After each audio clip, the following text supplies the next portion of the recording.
पण तू अटक का झाला, तू काय मर्डर केली, तुला जेल का झाली, हा युट्यूबर लोकांनी समोरच्याला प्रश्न नाही विचारला पाहिजे. त्याचं कारण असं, त्यांच्यात वैयक्तिक जे वाद झाले ना, ह्याला 90% युट्यूबर जबाबदारी. लक्षात ठेवा. बैलगाडी की ती आयोजकाला बी ऐकत नाही आणि पंचाला बी ऐकत नाही आणि संघटनेला बी उगतच नाही. तेच बोलतो, राग मानू नका. मागच्या मीटिंगला बोललो होतो, पण मुद्द्याचं बोलतो. जळगाडीला फिल्डिंग लागली होती. कोणला समालोचक म्हणला की फिल्डिंग बाजूला काढा. कोण समालोचक होते?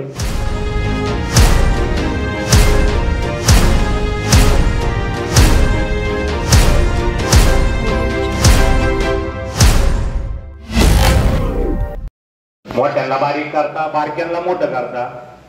पण तू अटक का झाला, तू काय मर्डर केली, तुला जेल का झाली, हा युट्यूबर लोकांनी समोरच्याला प्रश्न नाही विचारला पाहिजे.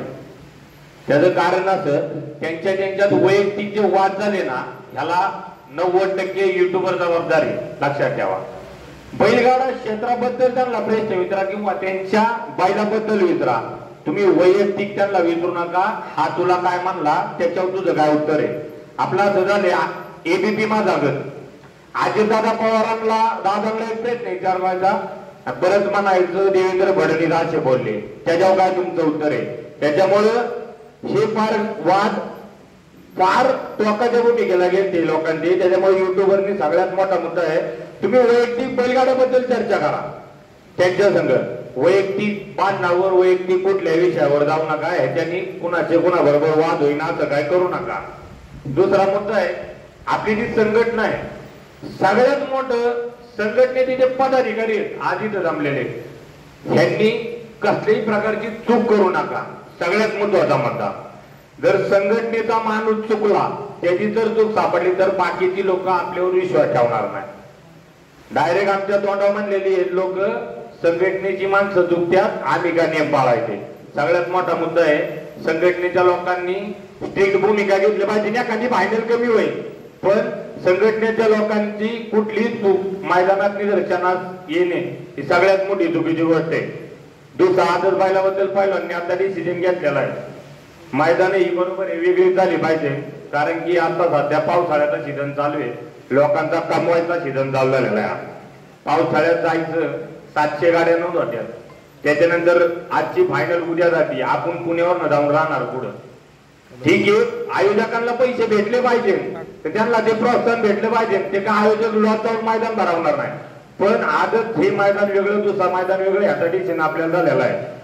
सगळ्यात मोठा मुद्दा आहे की निकाल दिल्यानंतर लोक ऐकत नाही. त्याच्याकरता माझी एक विनंती आहे, संघटनेचा एक पर्यवेक्षक, हवेली तालुक्यात एक पर्यवेक्षक, मुळशी तालुक्यात एक पर्यवेक्षक, जे आपले तालुके त्या तालुक्यात एक पर्यवेक्षक नोंदा, त्याला 4-2 रुपये मानधन द्या. तो संघटनेचा हेडमास्टर म्हणून तिथं बसवा, की तो जो निर्णय घेईल तो निर्णय हा बैलगाडा मालका जो आयोजक त्यांनी मान्य करायचा, अन्यथा ते मैदान बंद झालं पाहिजे. काही आपल्यातली मंडळी अशी आहे की ती आयोजकाला बी ऐकत नाही आणि पंचाला बी ऐकत नाही आणि संघटनेला बी उगतच नाही. मग त्यांच्याबद्दल आपला निर्णय झाला पाहिजे. त्याच्यामुळे माझी संघटनेला विनंती आहे की प्रत्येक तालुक्यात एक पर्यवेक्षक हा संघटनेचा पाहिजे. आयोजकांकडून त्यांना 4-2 रुपये मानधन चालू करा, त्यांना तिथं नेऊन बसवा. ज्यावेळेस ते पंचाला मिटणार नाही, ते मिटवायची जबाबदारी सर्वस्व आयोजकांवर असेल. राहिला परवा दिवशीचा एक मुद्दा, समालोचकांच्या बाबतीत बोलतो, राग मानू नका. मागच्या मीटिंगला बोललो होतो, पण मुद्द्याचं बोलतो. समालोचक परवा दिवशी मैदान झालं पुढं, हा केवळचं मैदान झालं. एक जळगाडीला फिल्डिंग लागली होती. कोणला समालोचक म्हणला की फिल्डिंग बाजूला काढा. कोण समालोचक होते सगळ्यांना माहिती, बरोबर आहे. आम्ही त्यांना टार्गेट करत नाही, पण मुद्दा असं सांगतो, वडकीच्या मैदानात फिल्डिंग वर नवांड झाली की ज्या गाड्यांच्या फिल्डिंग लागल्या त्याच्या फिल्डिंग काढून घेतल्या. बरोबर आहे का? बरोबर आहे का सर? गाड्यांच्या फिल्डिंग काढून घेतल्या, काही गाड्यांना प्रॉब्लेम झाल्या. मग जर एक गाडी ही मोठ्या माणसाची आहे तर तुम्ही फिल्डिंगला काय बोलला नाही? मग साहजिक आहे ना, तुम्ही गरीब अन्याय करतात. माझ्या गाडीला फिल्डिंग झाली की समालोचकाने म्हणायचं माणसं बाजूला काढ. बरोबर आहे का तात्या मोरे साहेब बोऱ्या? बरोबर आहे का? चुकीचा असेल तर सांगा चुकीचं आहे. तुम्ही परवा दिवशी का किंवा मैदानात म्हणले नाही की तुम्ही फिल्डिंग बाजूला काढा, का नाही म्हणले? त्याचं कारण मी आम्हाला सांगितलं बाय, मी केस पैसे आलो होतो तुम्हाला सांगाय, बरोबर आहे. ह्याच्या जागी दुसऱ्याची गाडी असते, तुम्ही काय केलं असतं? काय केलं असतं सांगा? चूक आहे ती चूक आहे, अशी काय चूक तुझ्या भाव करू नका.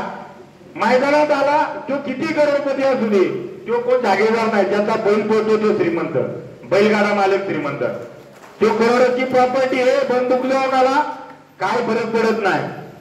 आपण ज्या मैदानात येतो ती सगळी एक लेवलची माणसं, मग तिथं कुठलाही जागीरदार असो, कुठलाही मंत्री असो, नेम सगळ्यांना एक सारखे द्यावा. आणि पहिला ना अजून एक मुद्दा आहे, मैदान हे एका दिवशी झालं पाहिजे, दुसऱ्या दिवशी मैदान नाही झालं पाहिजे. गट हो सीमे हो काय पण हो, मैदानाचं त्या दिवशी विषय मिटावला पाहिजे. नाही तर मग लांब जाऊन आता परवा दिवशी डिसिजन चांगला झाला केवळच्या मैदानात, हे मैदान हे एकाच दिवशी जमलं पाहिजे. वायदी हा प्रत्येकाचा वैयक्तिक विषय, कोण कोणाला द्यायचा सांगत नाही की मी याला वायदी ठेवायचे. वायदीचा विषय वैयक्तिक आहे, तो शक्यतो ग्रुपवर बी नाही घेतला पाहिजे. त्याला खासदार सीटो देतो, त्याला फॉर्म मध्ये यायचं असतं. आपण नाही देत किंवा कोण देत नाही त्याच्यावर, पण जो देतो तो त्याचा वैयक्तिक प्रश्न आहे. का तर त्याला बैलगाड्या जर मोठं व्हायचं असतं. पूर्वीची ही मंडळी बसलेली आहेत, त्यांचा का विषय गेलेला आहे त्याच्यामध्ये, वायदे देऊन नाही गेलेले. पण आजकाल करोडपती आला, 50,000 रुपये मैदान घाललं, फायनल करतो काय त्याच्या शिवानी त्याच्याकडे पैसे, पण आपण ते मुद्दा इथं नाही घेतला पाहिजे. वैयक्तिक प्रश्न आहे, त्याच्याकडे पैसे तो खर्च करीन, त्या दिवशी आपल्याला काय घेऊन देणार नाही, आपण वायदे बोलायचं नाही, बरोबर आहे का? राहिला विषय ना सीटांचा तुम्ही क्लिअर केला, आम्ही विरोध करत होतो. भरपूर जण म्हणत होती की त्यांच्या गाड्या मारा, काय करा, तुमच्या बायलांच्या दम नाही का, आज आम्ही मुद्दा उपस्थित झाला. पण थोडे दिवस थांबा, ही जी मंडळी आहे यांची दाढी मिशा काय उन्हाने पांढरी झालेली नाही, सगळ्यांची गाणी होती वाजवणारी आहे. आणि अजून एक मुद्दा मला ह्यांच्याबद्दल आहे, लहान छोटी मोठा घास घेतो, तुमचं मार्केटमध्ये वजन आहे, पाहिजे तुम्ही असता, आप्पा तुम्ही असता, तुम्ही असता. आता कुठला माणूस आहे तुमच्या भागात तुम्हाला खोकन म्हणून तुम्ही अजिबात संघटनेला कुठल्याही प्रकारचं सहकार्य करत नाही, हा माझा मुद्दा आहे. कसं चुकीचा असेल तर सांगा. ज्या वेळेस विलास पैलवान बांधतो त्याला ताकद द्यायचं काम तुमचं आहे. आम्ही बोललो आमचं पण ऐकणार नाही, पण तुम्ही एक शब्द टाकला ना, कुठला माईकाला आला नाही ते तुम्हाला विरोध करण म्हणून. पण तुम्ही ती भूमिका घेणं महत्वाचं आहे. का? तुम्ही 40 वर्षे खेळताय, तुमच्या भागात तुमचं नाव चांगलं आहे, तुम्हाला लोक एक आवाज टाकला तर गप्प बसल्या लोक, पण तुम्ही ती भूमिका घेतली पाहिजे असं माझं वैयक्तिक मत आहे. का तर पुढं जो माणूस झटतोय त्याला तेवढी ताकद सुद्धा भेटली पाहिजे. राहिला विषय संघटना सभासदाचा, पहिला संघटना सभासद झाले, ज्याचा अन्याय होईल तो संघटनेचा सभासद असेल तरच त्याला न्याय दिला जाईल. सगळ्यात पहिली गोष्ट त्याला आपला बॅच नंबर असणार आहे. संघटनेचा सभासद जो आहे, मी म्हणतो अख्ख्या महाराष्ट्रात 20,000 सभासद होऊ द्या, आपले तेवढे सुद्धा चालतात, बरोबर आहे का? आणि आता पावसाळा आलेला आहे, बिनजोड चालू आहे, पहिलवान बिनजोड चालू आहे.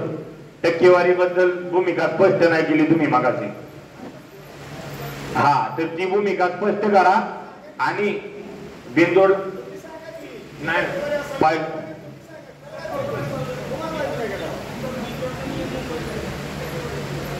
बिनजोडचं मैदान झालं,